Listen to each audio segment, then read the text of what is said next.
Hello, good morning to all. आज की class में हम पढ़ रहे हैं मेथड ऑफ सेरिकल्चर।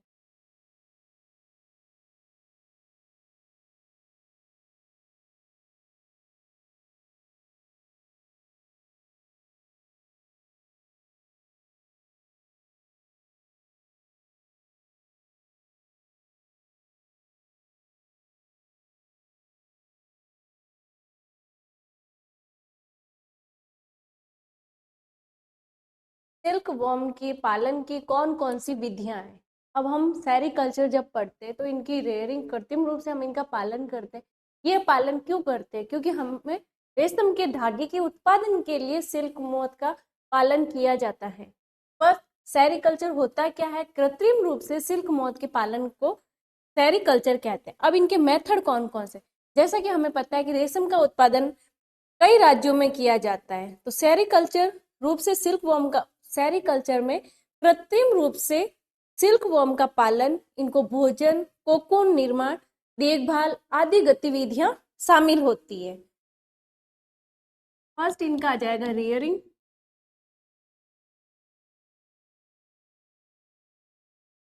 इनका भोजन एंड इनकी देखभाल।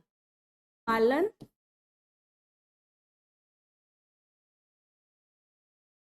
भोजन व देखभाल।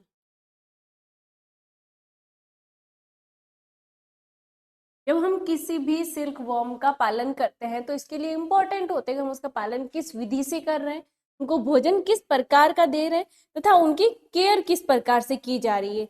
ये सारी गतिविधियां शामिल होती है। रेशम कीट का पालन करने के लिए परपोषी पादप की खेती करना आवश्यक होता है।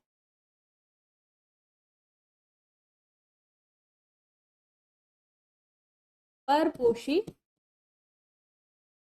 पादप की खेती करना आवश्यक होता है। अलग अलग प्रजाति के रेशम कीट पालन के लिए भिन्न भिन्न प्रकार के पोषी पादप की जरूरत होती है। नेक्स्ट, अब हम पढ़ते हैं रेशम कीट पालन के मुख्य पद कौन कौन से हैं। अगर हम रेशम कीट पालन कर रहे हैं तो सबसे पहले उसमें हमें क्या चाहिए? अंडों का संग्रहण कैसे किया जाता है।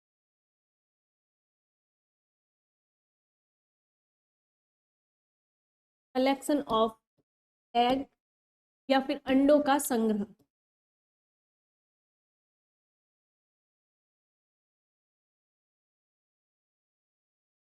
किस प्रकार से हम उनका संग्रह कर रहे हैं। सेकंड इसमें आ जाता है अंडों का सेवन।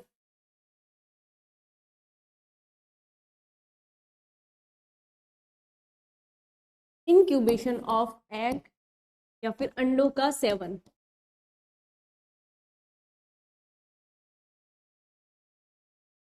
जैसा कि कल की क्लास में बताया था, जब सिल्क वॉर्म अंडे देते हैं तो इनके ऊपर सिल्क ग्लैंड द्वारा एक चिपचिपे पदार्थ का सीक्रेशन किया जाता है जिसके द्वारा ये आवृत हो जाता है।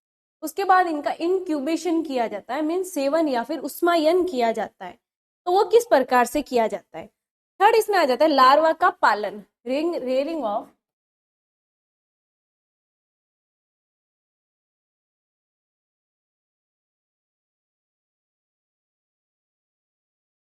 लार्वा का पालन, रेयरिंग ऑफ लार्वा। हमें पता है कि लार्वा द्वारा ही हमें कोकून की प्राप्ति होती है, क्योंकि यही लार्वा अपने सिल्क ग्लैंड्स द्वारा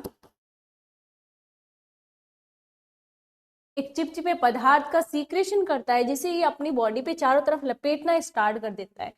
जब ये सिल्क ग्लैंड द्वारा स्त्रावित पदार्थ वायु के संपर्क में आ जाता है तो एक कठोर हार्ड कवरिंग के रूप में दिखाई देता है। फिर उनमें धागाकरण होता है तथा हमें रेशम का धागा प्राप्त होता है। तो रेयरिंग ऑफ लार्वा या फिर लार्वा का पालन।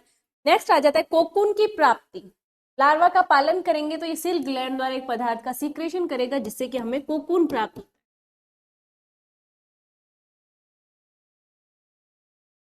कोकून की प्राप्ति।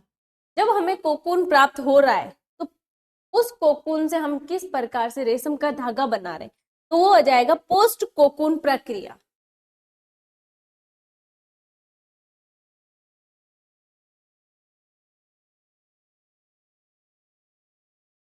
पोस्ट कोकून प्रक्रिया।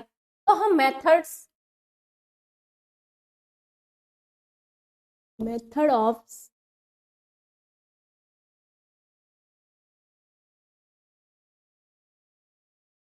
मेथड ऑफ सिल्क वॉर्म में अलग अलग मेथड पढ़ रहे हैं। सबसे पहले हम पढ़ेंगे अंडों का संग्रहण किस प्रकार किया जाता है, देन इनका सेवन, उसके बाद जो लार्वा होता है उनका पालन। जब लार्वा का पालन किया जाता है तो अपनी सेल ग्लैंड द्वारा एक पदार्थ का सीक्रेशन करते हैं, वो पदार्थ वायु के संपर्क में आता है तो कोकून का निर्माण होता है। तो हमें पढ़ना है कोकून की प्राप्ति किस प्रकार से हुई।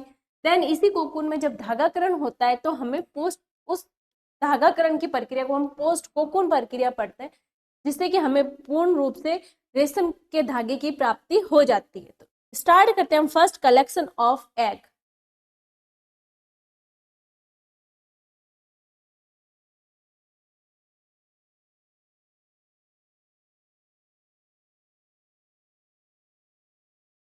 अंडों का संग्रह, तो इसमें पढ़ते हैं कि पोषी पादप के चयन के बाद उपयुक्त किस्म के कीट का चयन किया जाता है।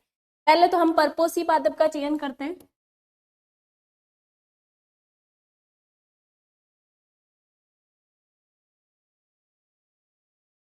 परपोषी पादप का चयन क्योंकि ये रेशम कीट पालन के लिए उपयोगी है।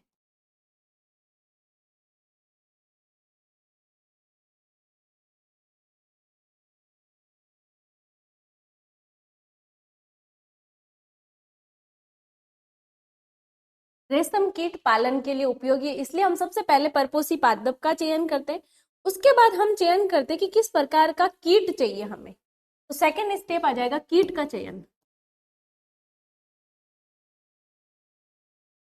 किस कीट से हमें अधिक कोकून प्राप्त हो रहा है या फिर अधिक रेशम के धागे की प्राप्ति हो रही है, तो उस प्रकार के कीट का चयन करते हैं। तो ये जो किस्में होती है 3 प्रकार की होती हैं। 3 प्रकार की किस्म होती है, जिसमें सबसे फर्स्ट आ जाएगा यूनिवोल्टाइन वेराइटी।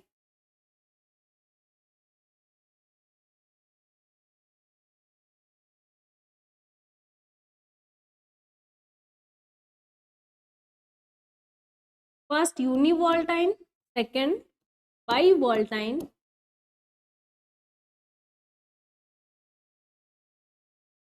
बाईवोल्टाइन वेराइटी तथा थर्ड इसमें आ जाएगी मल्टी वोल्टाइन वेराइटी।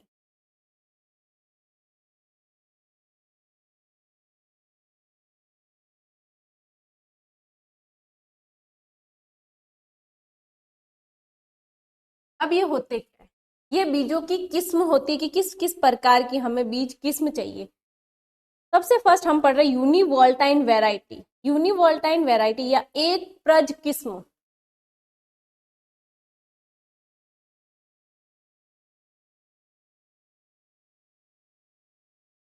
एक प्रज किस्म का मतलब क्या होता है कि इनमें एक वर्ष में कोकून की सिर्फ एक ही फसल प्राप्त होती है। एक वर्ष में एक कोकून की फसल प्राप्त होती है।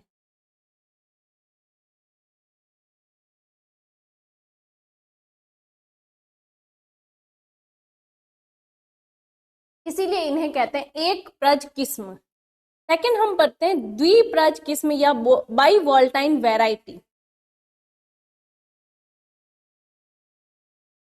द्विप्रज किस्म, वर्ड से पता चल रहा है कि एक वर्ष में दो फसलों की हमें प्राप्ति होती है। तो इसमें लिखेंगे कि एक वर्ष में कोकून की 2 फसलें प्राप्त होती हैं।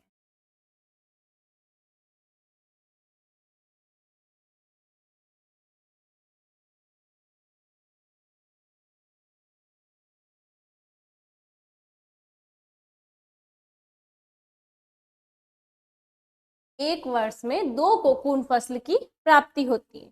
थर्ड आ जाएगा मल्टी वोल्टाइन वेराइटी या बहुप्रज किस्म।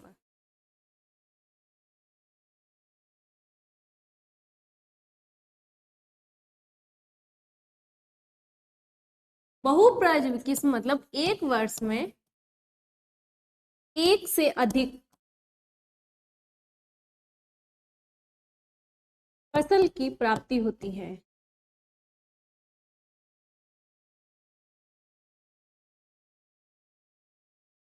फर्स्ट जो हम पढ़ रहे हैं अंडों का संग्रह, उसमें हम पढ़ते हैं कि इसमें 3 प्रकार की किस्में पाई जाती है। फर्स्ट एक प्रज किस्म, सेकंड द्विप्रज और थर्ड बहुप्रज। एक प्रज मतलब एक वर्ष में कोकून की केवल एक फसल प्राप्त होती है।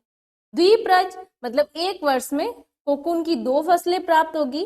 एंड बहुप्रज मीन्स एक वर्ष में एक से अधिक कोकून की फसलों की प्राप्ति होती है। उपयुक्त किस्म की प्राप्ति के पश्चात इन अंडों को प्राप्त किया जाता है। ये जो किस्में हैं ये जब हमें मिलती है तो हम अंडों को प्राप्त करते हैं तथा इन्हीं अंडों को सीड्स कहा जाता है।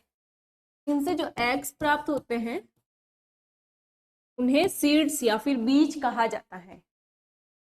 सीड्स प्राप्ति के लिए कुछ ग्रेनेज कहलाते हैं। ग्रेनेज से अच्छी किस्म व रोग मुक्त अंडे प्राप्त किए जाते हैं। सीड प्राप्ति के जो केंद्र हैं उन्हें ग्रेनेज कहते हैं। प्राप्ति केंद्र ग्रेनेज कहलाते हैं। सीड प्राप्ति के जो केंद्र होते हैं उन्हें ग्रेनेज कहते हैं। इन ग्रेनेज से अच्छी किस्म व रोग मुक्त अंडे प्राप्त किए जाते हैं। तत्पश्चात इन अंडों को आसुत जल से धोया जाता है जिससे कि अगर इस पे धूल के कण हैं तो वो हट जाते हैं। इसके पश्चात अंडों को नियमित रूप से सूक्ष्मदर्शी द्वारा देखा जाता है कि अगर इसमें कुछ भी अशुद्धियां हैं तो उन्हें वापस आसुत जल से धो के साफ कर लिया जाए। इसके पश्चात हम सेकेंड मेथड पढ़ते हैं, इंक्यूबेशन ऑफ एग्स।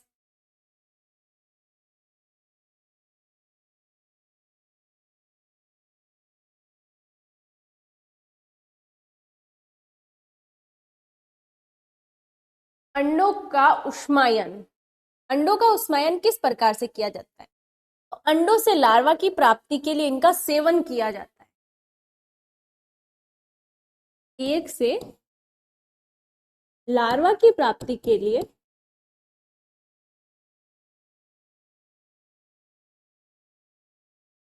इनका इंक्यूबेशन या फिर सेवन किया जाता है।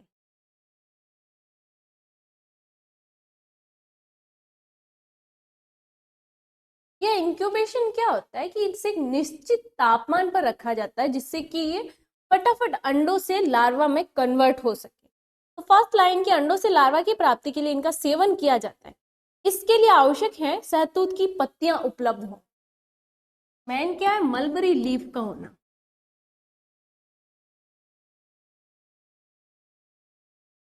क्योंकि अंडे देते किस पे हैं? मलबरी लीफ पे। हम बॉम्बिक्स मोराई पढ़ रहे हैं जो जिन्हें मलबरी सिल्क वॉर्म भी कहा जाता है। तो इनके लिए आवश्यक क्या है? Mulberry leaf. इनके बिना तो इनका जीवन ही पॉसिबल नहीं है क्योंकि ये लार्वा अति भोजी होते हैं और जब तक इन्हें पर्याप्त रूप से भोजन नहीं मिलेगा तब तक वो जीवित नहीं रह सकते। इसी के लिए आवश्यक होता है कि यहाँ पे शहतूत की पत्तियां हो। सामान्यतः सेवन उस समय किया जाता है जब शहतूत के पादप में कलियों से पत्तियां निकल रही हो। स्टार्टिंग में जो कलियां निकल रही है उससे जब पत्तियां बननी स्टार्ट होती है तो इन अंडों का सेवन किया जाता है। जब शहतूत के पादप में कलियों से पत्तियां निकल रही होती हैं तो इनका सेवन किया जाता है जिससे कि इनका ताप नियंत्रित रह सके। अब इसमें हम पढ़ते हैं कि एक तो शहतूत की पत्तियां हो गई, दूसरे कौन कौन से पादप है जिनके ऊपर इनका सेवन किया जा सकता है। तो फर्स्ट आता है मोरस एल्बालीन।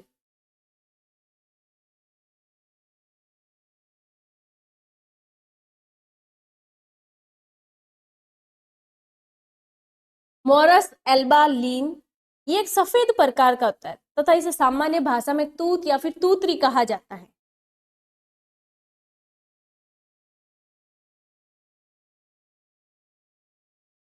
तूत या फिर तूतरी कहा जाता है। इनका पालन क्यों किया जाता है? यह रेशम कीट पालन के लिए व फलों के लिए उगाया जाता है। इनको किस लिए उगाया जाता है? रेशम कीट पालन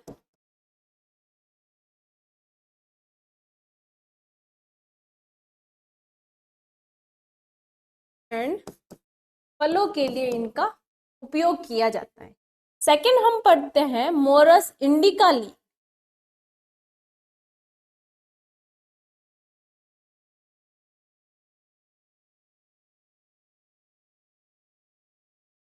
मोरस इंडिका ली इनका उत्पादन क्यों किया जाता है? यह एक भारतीय वर्ष है। इसका उद्गम या फिर मदरलैंड जो है इंडिया।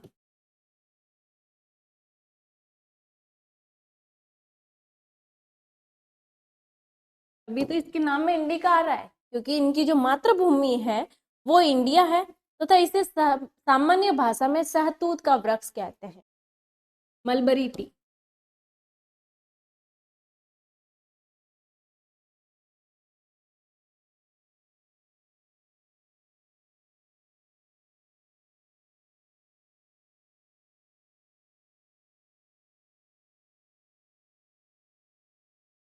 सामान्य भाषा में इसे शहतूत का वृक्ष कहा जाता है।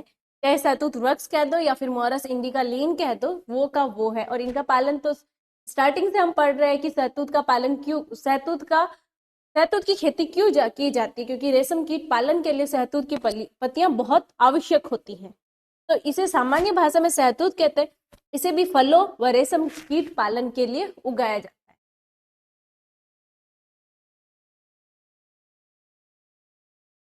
सेरिकल्चर एंड फ्रूट, इनके लिए इनका इनका इनकी खेती की जाती है या फिर इनको उगाया जाता है। तो फर्स्ट हमने पढ़ लिया कि सेवन के लिए कौन कौन से पादप आवश्यक है। तो फर्स्ट आ जाएगा इसमें मोरस एल्बालीन और सेकंड मोरस इंडिका लीन। देन इसका क्लाइमेट कैसा होना चाहिए,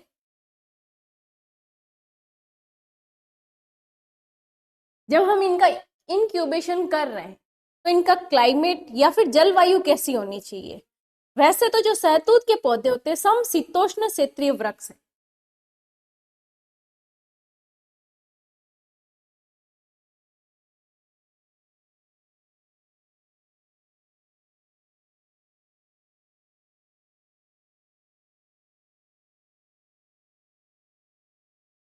समशीतोष्णीय क्षेत्रीय वृक्ष हैं, परंतु संकर प्रजनन द्वारा इनकी ऐसी किस्म तैयार की जा सकती है जो कि उष्ण कटिबंधीय व उप उष्ण कटिबंधीय भागों में भी भली प्रकार उगाई जा सके।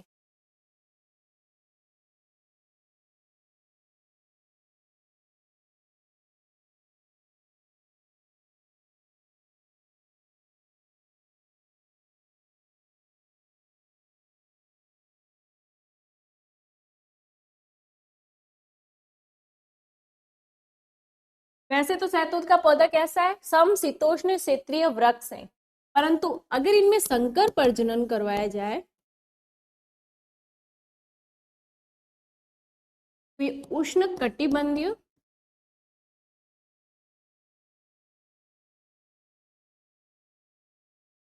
तथा उप उष्ण कटिबंधीय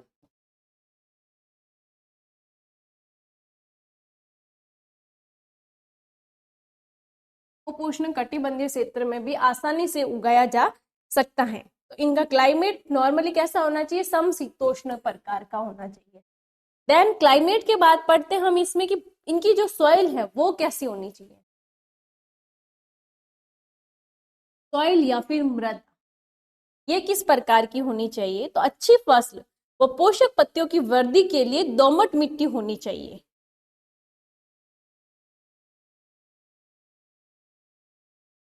लोएम सॉइल या फिर दोमट मिट्टी, ये अच्छी फसल के लिए बहुत आवश्यक होता है कि उसमें उसकी सॉइल या फिर उसकी मिट्टी किस प्रकार की होनी चाहिए।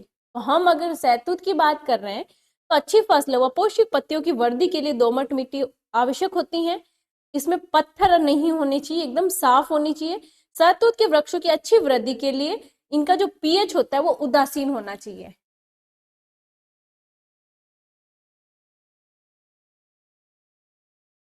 ना तो ये सारी होना चाहिए ना ही अम्लीय होना चाहिए। इनका जो उदासीन पीएच जो होता है हमेशा उदासीन होना चाहिए।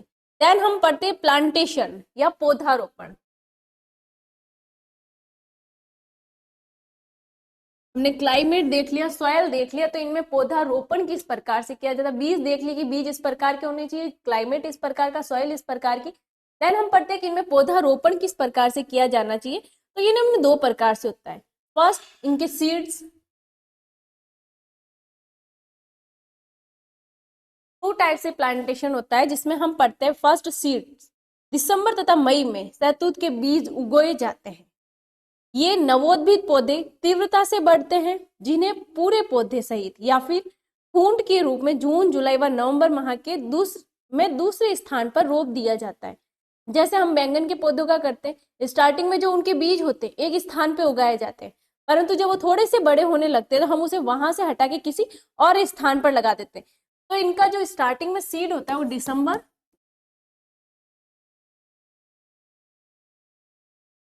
एंड मई में इन बीजों को लगाया जाता है। देन आगे आते आते जैसे जैसे इनमें वृद्धि होती है तो कुछ समय पश्चात जैसे जून जुलाई व नवंबर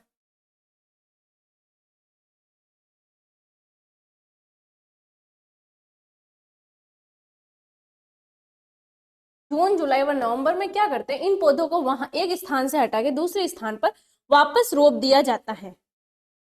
क्यारियों में राख, चूना तथा सफेद आर्सेनिक मिला देना चाहिए, जिससे कि इनकी वृद्धि अच्छे से हो तथा इनमें कोई किसी प्रकार के कीड़े या इंसेक्टिसाइड्स आके इन पर हमला न करें। तो इसके लिए जरूरी होता है कि इसमें सफेद आर्सेनिक, राख या फिर चूना मिला दिया जाता है। जैसे कि हम नॉर्मली घरों में जो सब्जियां लगाते हैं उन पर किसी न किसी प्रकार के कीटनाशक का छिड़काव करते हैं, वो किस लिए करते हैं कि इनमें किसी प्रकार के कीटों का कब्जा न हो, क्योंकि अगर इन पे कीट लग गए तो इनकी वृद्धि रुक जाती है।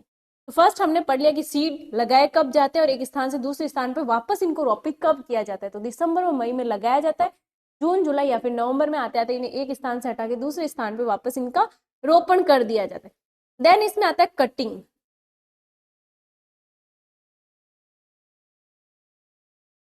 जिसे हिंदी में कर्तन कहते हैं या फिर कटिंग। तो ये क्या होता है, जुलाई तथा अगस्त माह में शहतूत के वृक्ष की कटाई छटाई करनी चाहिए।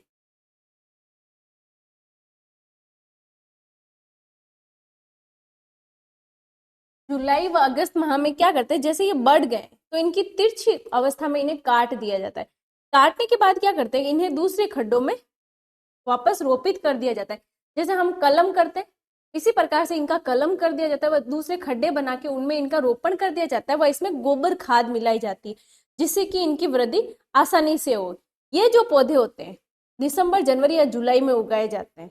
अब पौधे जो होते हैं दो प्रकार से उगाए जाते हैं, या तो वो एक कतार में उगाए जाएंगे या फिर वो मतलब पूरी भूमि पे उगाए जाएंगे। तो फर्स्ट आ जाएगा सीधी कतार में पौधे लगाने पर 1 हेक्टेयर भूमि के चारों ओर 1 मीटर की दूरी पर 400 पौधे लगाए जाते हैं।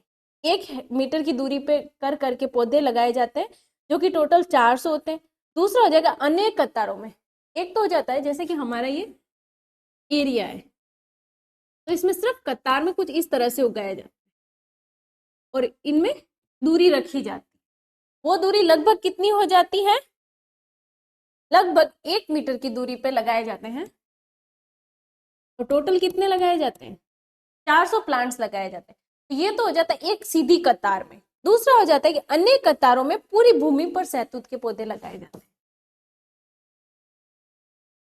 अलग अलग कतारें बना दी उन्होंने और पूरी भूमि पर ही सिर्फ शहतूत की खेती ही की जा रही है।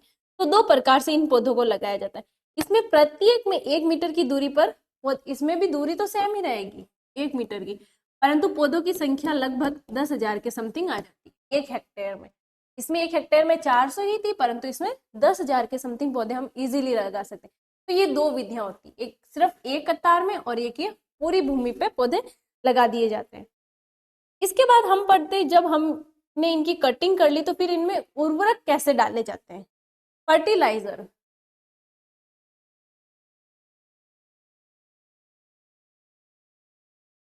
कटिंग देख लिया, कलम करके लगाए जाते हैं, कहाँ कहाँ किस प्रकार से लगाए जाते हैं कि एक कतार में लगाए जा रहे हैं या फिर पूरी भूमि पे लगाए जा रहे हैं। देन इसके बाद पढ़ते हैं कि इसमें खाद या फिर उर्वरक किस प्रकार के डाले जाते हैं।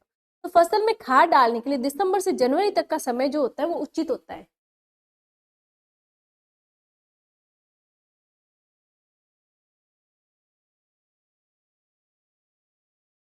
दिसंबर टू जनवरी तक का समय उचित माना जाता है।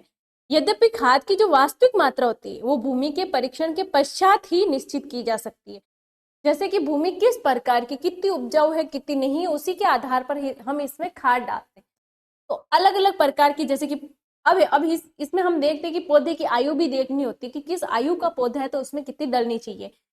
जैसे कि अगर पौधे की आयु 1 वर्ष है और कृषि फार्म की जो खाद है वो 10 किलोग्राम है। अगर 1 वर्ष का पौधा है तो इसमें खाद भी अलग अलग प्रकार की आती है। फर्स्ट इसमें पढ़ते कृषि फार्म की खाद। तो जो कृषि फार्म की खाद होती है वो 10 किलो के आसपास इसमें डाली जाती है। सेकंड हम पढ़ते हैं कि इसमें किसान खाद अलग अलग प्रकार की आती है।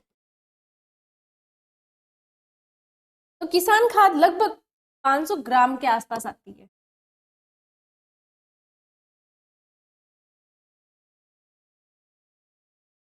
और थर्ड हम इसमें पढ़ लेते हैं कि सुपर फॉस्फेट, जो कि 250 ग्राम के आसपास।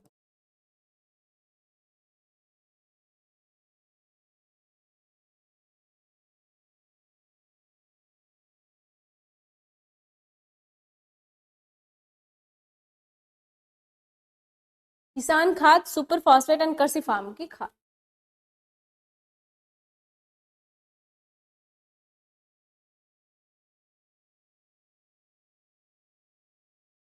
सिर्फ 1 साल के पौधे के लिए किस किस प्रकार की खाद डलती है, उसी प्रकार 2 साल, 3 साल, 4 साल, 5 साल, तो इनमें लगभग इनका डबल कर दिया जाता है।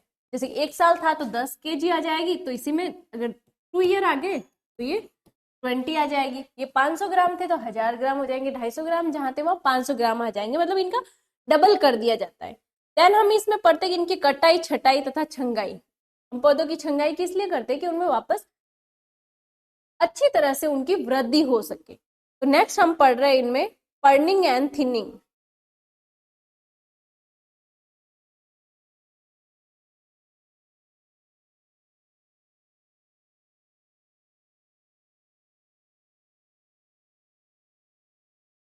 कटाई, छटाई व छंगाई कि हम पौधों की छंगाई कब कब करते हैं, तो इसके लिए दिसंबर व जनवरी।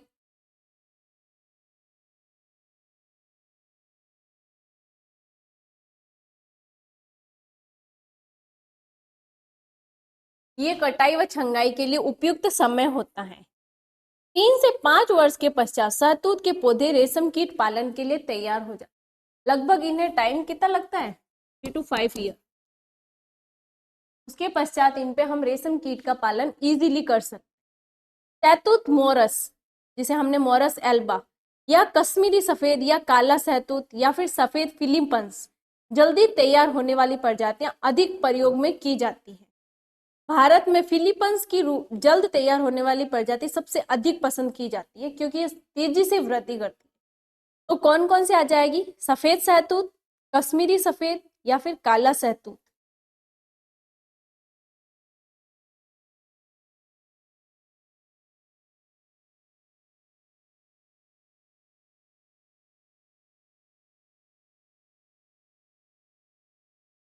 इनका पालन क्यों किया जाता है, क्योंकि ये बहुत तेजी से वृद्धि करते हैं। तो फर्स्ट स्टार्टिंग में हम पढ़ रहे हैं मेथड में हमने सबसे पहले पढ़ लिया कि अंडों का संग्रहण कैसे किया जाता है। तो हमने इसमें एक प्रज, द्विप्रज व बहुप्रज किस्म के अंडों की बात की थी। देन अंडों का सेवन, किस किस प्रकार से इनका क्यूबेशन किया जा रहा है, तो इसमें हमने इंक्यूबेशन के लिए किस किस प्रकार के पादप उपयोग में लिए जाते, तो मोरस एल्बालीन व मोरस इंडिकालीन की बात की थी। देन हमने इसके क्लाइमेट कैसा होना चाहिए, सॉइल कैसी होनी चाहिए, तथा इनमें प्लांटेशन या फिर पादप का रोपण कैसे किया जाना चाहिए, ये बात आई थी। नेक्स्ट इसके बाद हम पढ़ेंगे लास्ट थर्ड जो आएगा इसमें रेयरिंग का मेथड, वो आ जाएगा लार्वा का पालन, जो कि कल की क्लास में होगा।